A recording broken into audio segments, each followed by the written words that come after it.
Tonight on the program, we look into the legalization of cannabis and hemp in Thailand and how the interest has increased among people. We then explore the biggest cannabis greenhouse in Southeast Asia, located in Saratburi province. And a special interview with the Cyprus ambassador to Thailand on key bilateral issues, reviving tourism and the economy. Swadika, I'm Nabunag and welcome to This Week with Thai PBS World. The use of cannabis and hemp has been widely discussed over the past couple of years, but it was not until the decriminalization in Thailand that has sparked more interest. The June 9th decriminalization means that all parts of the plant are legal, except for extracts containing more than 0.2% by weight of the hallucinogenic compound THC. There are no comprehensive laws in Thailand regulating the use, production, sales, imports, and exports of the plants yet, as the lower house has only passed the Cannabis and Hemp bill in the first reading, pending further parliamentary vetting.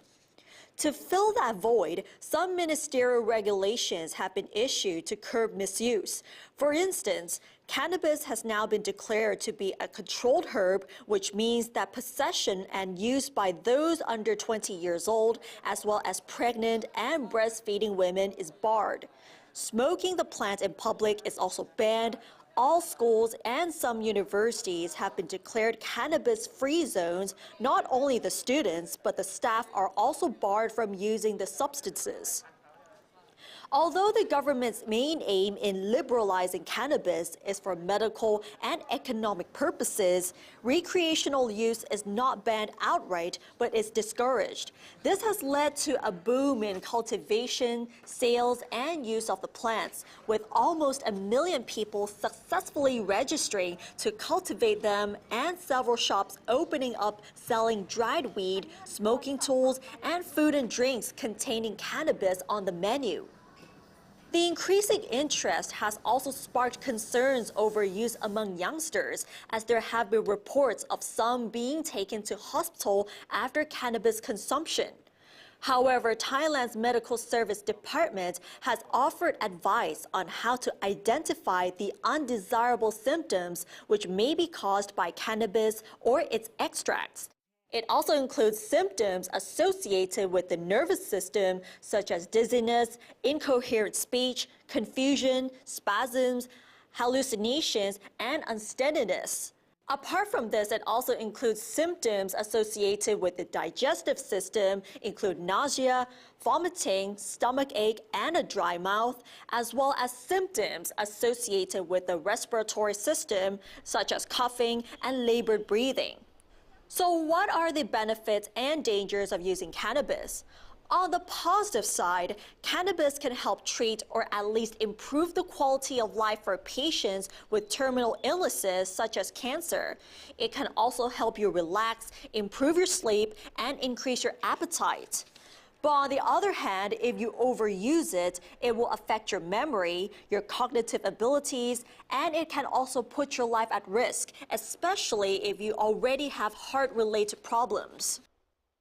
And regarding this issue, Tulip Naksompoplau talked to the owner of a cannabis greenhouse in Saratburi province, which actually is the biggest in Southeast Asia, as the owner will be talking about what she thinks about the cannabis legalization in Thailand.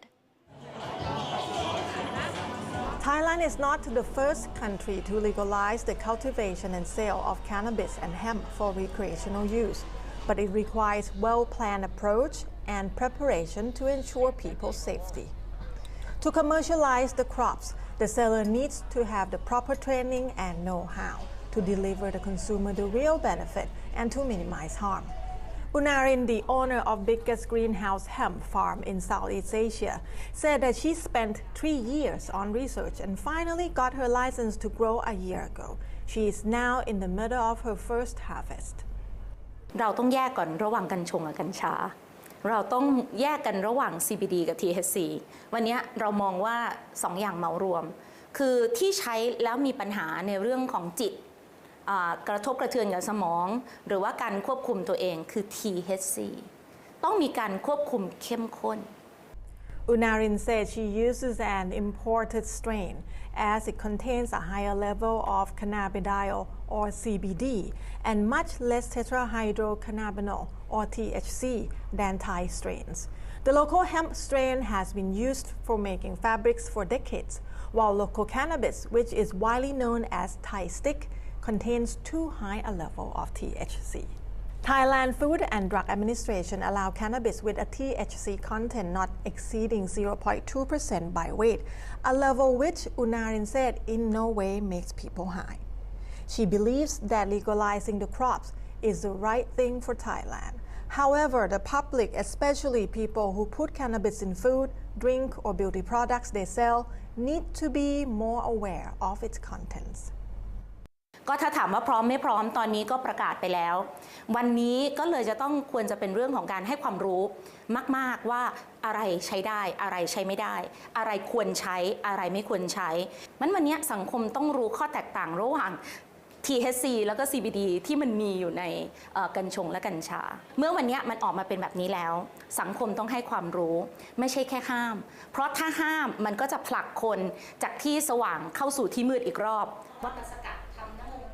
Unarin explained that to add these herbs' medical benefits to the food or drink, there is no need to use the flower. CBD, the beneficial part of cannabis and hemp, can also be found in its leaves, stems, stalks, and roots. She also sees that in the future, hemp seed oil has great potential to be a very important economic product. Right now, its value remains low, which means most people overlook the seed and focus on the flower instead.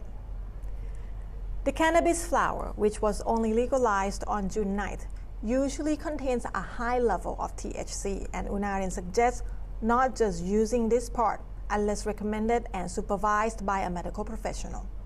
Just 7 days after legalization, the Thai Public Health Ministry issued a ministerial regulation to classify cannabis flowers as a controlled herb, hoping to help ease concerns over their recreational abuse.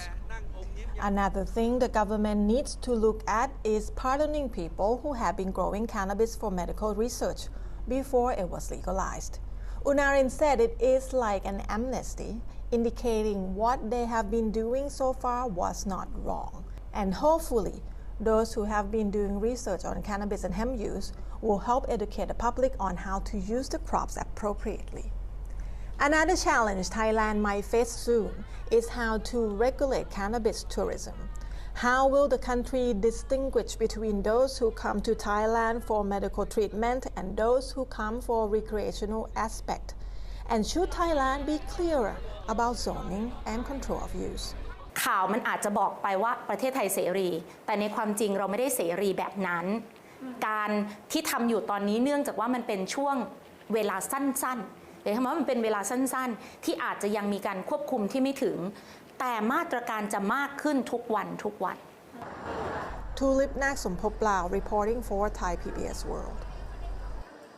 Even though we're seeing more food items that contain cannabis as part of the ingredients, knowing the pros and cons of consumption of cannabis is still vital. Thai PBS World recently talked to a professional chef about the cannabis consumption. Since cannabis is no longer taboo, Thai people are excited to experiment with weed-infused recipes. We asked a professional chef what it's like to eat the happy food. ถ้าตามประสบการณ์การกินนะฮะหมายถึงว่าถ้าเราทำอาหารแล้วใส่กัญชาเนี่ยมันไปช่วยกระตุ้นต่อมรับลิ้นเราเนี่ยให้รับรสเนี่ยให้มันรูมันใหญ่ขึ้นแล้วเราจะทานได้เยอะนะฮะแล้วก็อย่างสมมติว่าเราผัดเครื่อ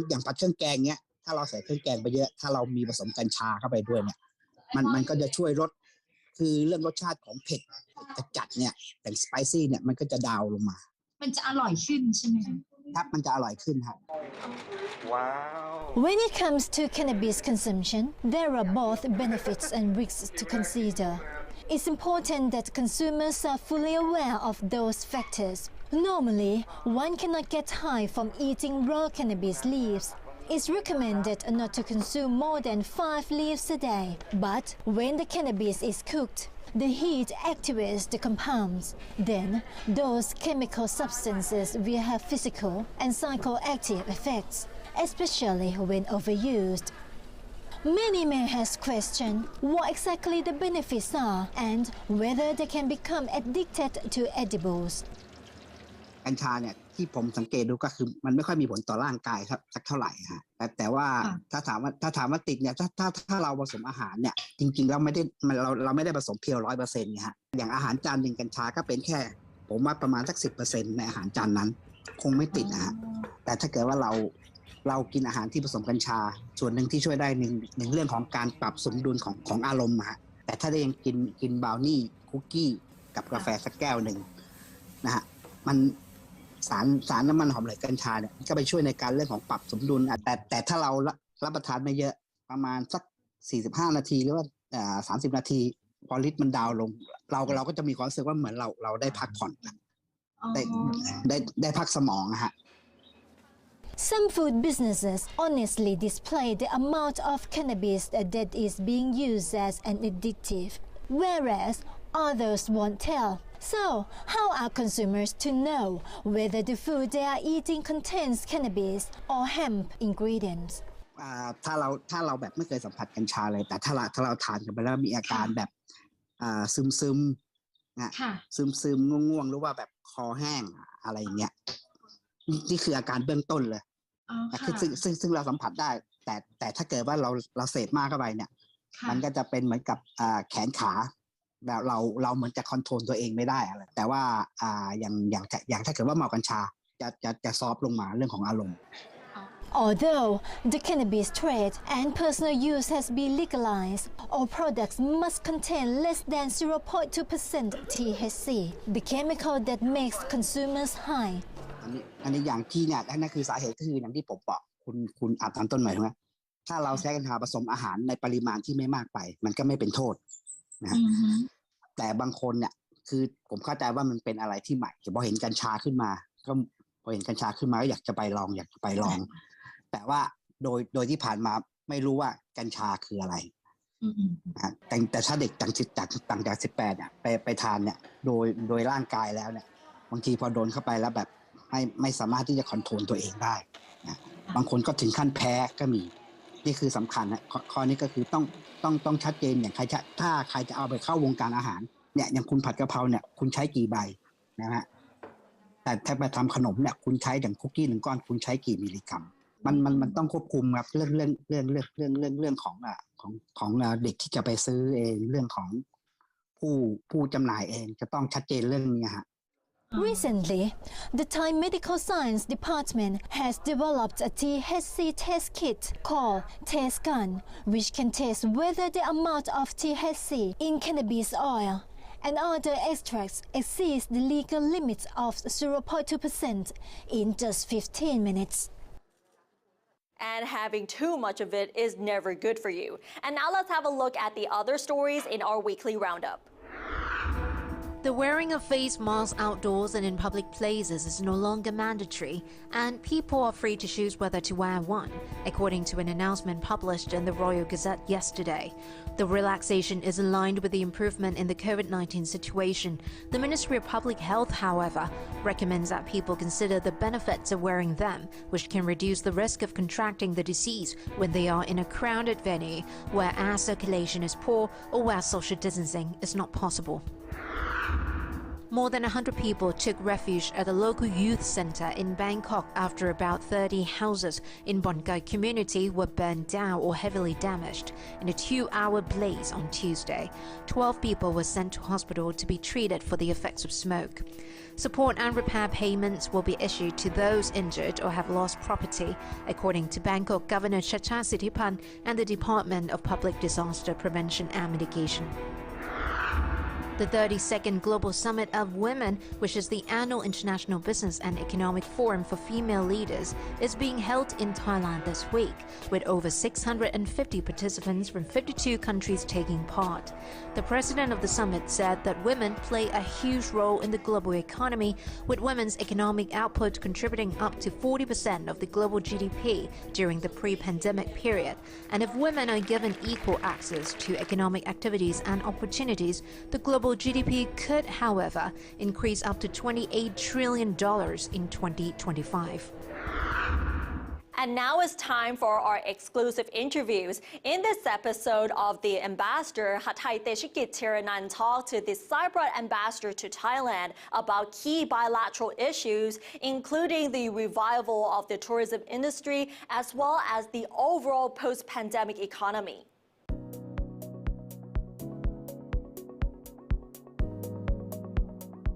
His Excellency Ayus Luisu became ambassador of Cyprus to Thailand in 2020. He is in Bangkok for a week, which is his second trip on duty, to attend the Asia-Europe Foundation Board of Governors meeting and to pay a courtesy call on the Thai Prime Minister. He actually resides in India, while covering 7 other countries in South and Southeast Asia. My first visit was in 1988 with my parents and my brother, and I fell in love with Thailand. The warmth, the hospitality, the respect for family, the respect for the elderly. That's something we have in common between the Cypriot and the Thai people. I presented my credentials during the COVID time, but still we could make it. And finally, we could arrange this visit for official meetings. Cyprus is a small country. We are nevertheless an important country, not only member of the United Nations, but also member of the European Union. But as a small country, we do not have diplomatic representations all over the world. So from one hub, we cover many others. It's too much work, but a lot of experience, and I cherish that. Despite being thousands of kilometers apart, the two countries are getting closer in their relations and share the trait of being world-renowned tourist destinations. Apart from tourism, deepening cooperation in trade and education and strong people-to-people ties are things both can work on, the ambassador said. We established diplomatic relations in 1980. Since then, our relations are getting better and better. There is a lot to be done, like in trade. It's not moving in the pace that we would like to see. Thankfully, it raised after the pandemic. Imports arrivals from Thailand to Cyprus were about 26 million euros, and from Cyprus about 19 million euros. There's a lot of produce that we import from Thailand. We are looking forward also to attract more Thai investment to Cyprus. We are one of the biggest maritime management nations in the world, and that's a very big opportunity also for investment. We want to do much more in tourism. Don't forget, we are both very touristic countries. Cyprus, for example, receives 4 times its population in tourists almost. So there is a lot of infrastructure for tourism like you do here, and we would like to see many more Thai tourists visiting Cyprus, because Cyprus, like Thailand, is so interesting because it combines so much. It combines the ancient world, because we were ancient Greek island, so you will find ancient Greek temples, ancient Greek mosaics and Roman mosaics from the Roman period, Byzantine churches, and beautiful beaches that are different from the Asian beaches. We have excellent English-speaking universities. I'm happy to say that we have some Thai students studying. We have a sizable Thai community. They have married with Cypriots, and people are very interested in Cyprus to learn about Thailand and your history and your culture. So the ministries of culture should collaborate more with each other. With tourism and other international activities disrupted by the pandemic, the ambassador shared how Cyprus is recovering quickly post-pandemic, with a 2022 economic growth rate forecast by the Cyprus Central Bank at 2.7%. We were hit very hard like everybody, but the Cyprus government reacted very early very quickly and very cleverly, giving a lot of incentives to airlines, to tour operators, to passengers and tourists who want to visit. The same we did also for investments. That's why economy is doing very well. Located between Europe and the Middle East, the island is a member of the EU, part of the Eurozone, and identifies more with European cultures. Cyprus is in a strategic location in the Mediterranean, south of Turkey and west of Syria. With a blend of several ethnicities and both Christian and Muslim inhabitants, the ambassador discussed its multicultural identity and the advantages of its location. We had a lot of conquerors. Thankfully, we kept our identity. We never had religious tensions. Cypriots of whatever background respect the religion of each other, and being so close to the Middle East, but EU country, is a very successful bridge between Asia, Africa, and Europe, and a very successful business bridge because everybody who invests in or through Cyprus has an access of hundreds of million Europeans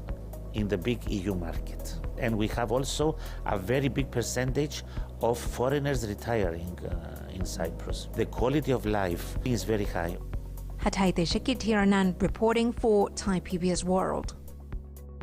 Now let's move on to this story. If you have kids studying in bilingual or international schools, you might notice that Thailand is a popular destination for Filipino teachers. In this episode of Home Away, we will be introducing you to a Filipino teacher who not only teaches at school, but also runs an online magazine, which becomes very helpful for compatriots during the COVID-19 pandemic. Let's find out more with Talalak Tanwanpin. Hello, my name is Jess Tura. I am a computer teacher here in Thailand. I teach since 2006.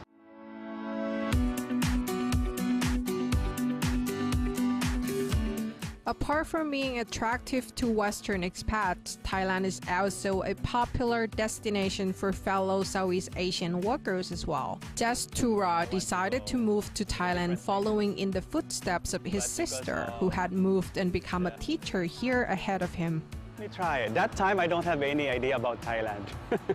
because when they say working abroad, for me it's US or Middle East. So when my sister told me about Thailand, I said, wait, where is that? So I checked on the internet, and then I saw movies. It's a horror film, I forgot the name, but it got my attention. On the recommendation of his sister and one Thai horror film, Jess has come a long way and so far has been teaching computing in international schools in Bangkok for 16 years. While a lot of people from the Philippines associate the idea of working abroad with the US or the Middle East, Jess has found a home in Thailand, which is just like a sister country of the Philippines. I realize it's the same like in the Philippines. It's in Southeast Asia. Jess feels there are a lot of similarities between the two countries, plus the flight takes only a couple of hours. These partly explain why many Filipinos love it here in Thailand. Jess and his business partner, Jezreel Lalnera, saw an opportunity in this and co-founded an online magazine 6 years ago. Pinoy Tayo tells stories about Filipinos in Thailand and related news updates. At the same time, it can also be monetized through companies targeting Filipinos who want to advertise. What is your most favorite story on the Pinoy Tayo? I think I like the stories where the life of a person is being brought up as an inspiration to everyone. We also feature lives of successful Filipinos here. Although they are not featured in mainstream media, because I'm not sure if they will do that, but we are happy that Pinoy Tayo can somehow brought them in a limelight and tell other people that this guy or this person became successful and this is their story, and right now this is what they're doing. So yeah, I like that one too. The online magazine is not only a good business opportunity and a platform that shares stories of Texas compatriots, but also it can come in handy in difficult times, connecting the Filipino community in Thailand in case someone somewhere needs help. One thing I like from that site is it's helping my fellow countrymen, especially during the COVID. There are many Filipinos here who ask for help. So they already ask help from the embassy, but it's not enough. So the moment they type from the internet, they can see our Facebook page, our website, and then we help them. Untitled is run by its 3 co-founders who have spent years working in Thailand. 2 of them have already moved elsewhere, but just remained here as he started a family in Bangkok. He has a wife and 2 daughters. It's already a second home. Yeah, initially I don't have any idea about Thailand and I don't have any plan of staying here for long, but then the more I stay here, the more I like it. So I just go where my life is.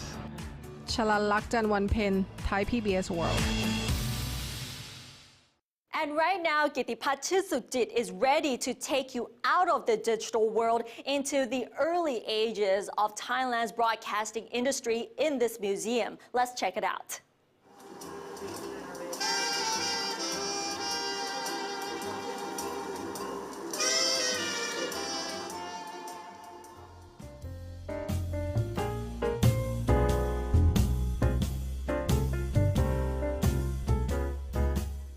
Phonograph recording was instrumental in the broadcasting industry in Thailand before everything went digital. When we moved away from analog recording and reproduction, the vinyl records were abandoned, but not here.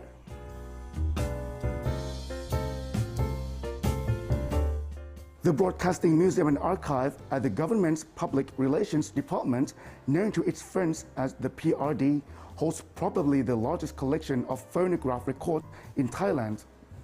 So let's follow me.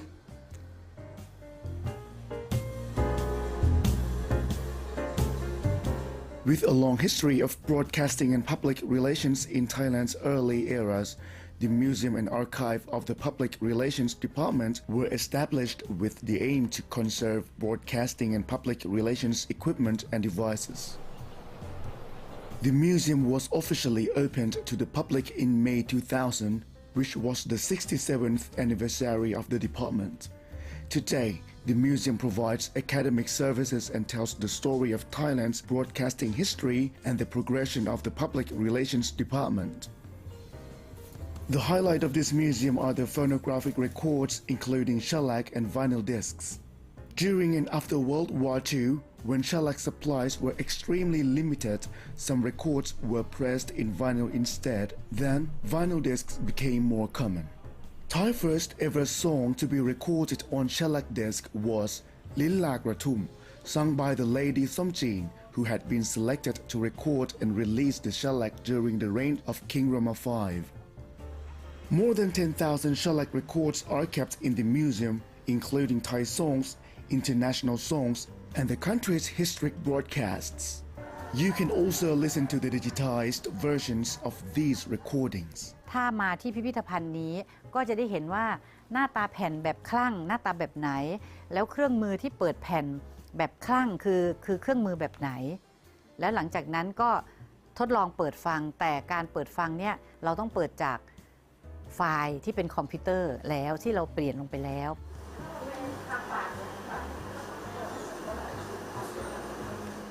แล้วก็ส่วนที่2ก็จะเป็นแผ่นแบบไวนิลไวนิลนี่มีมากกว่าคลั่งอีกคลั่งเมื่อกี้บอกมีหลักหมื่นแต่ไวนิลมีหลักแสน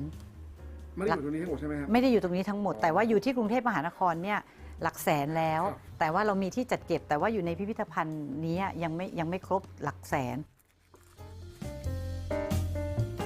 In the future, the archive will be a center for researching the history of mass media with data on broadcasting and public relations, the origins of radio and television, and past and present useful programs. นี่คือทรัพย์สมบัติที่มีคุณค่าของเรา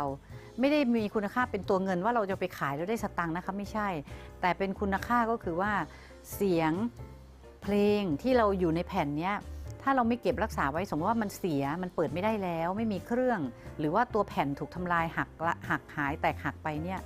มันแผ่นเพลงบางเพลงน้องๆลูกๆหลานๆเราจะไม่เคยได้ยินเลยมันก็จะหายไปด้วย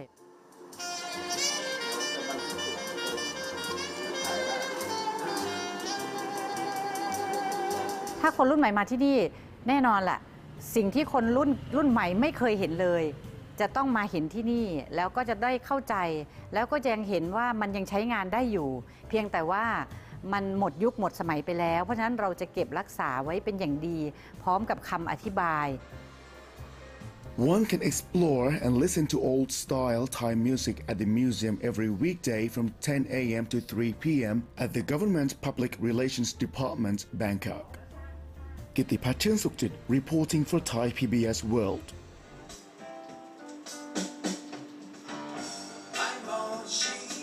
And that wraps up tonight's edition of This Week with Thai PBS World. Join us every Friday at 10:30 p.m. only on Thai PBS. And don't forget to follow us on social media, including our website, thaipbsworld.com, for all the latest updates as well as analyses. Thanks for watching, and we'll see you next Friday. สวัสดีค่ะ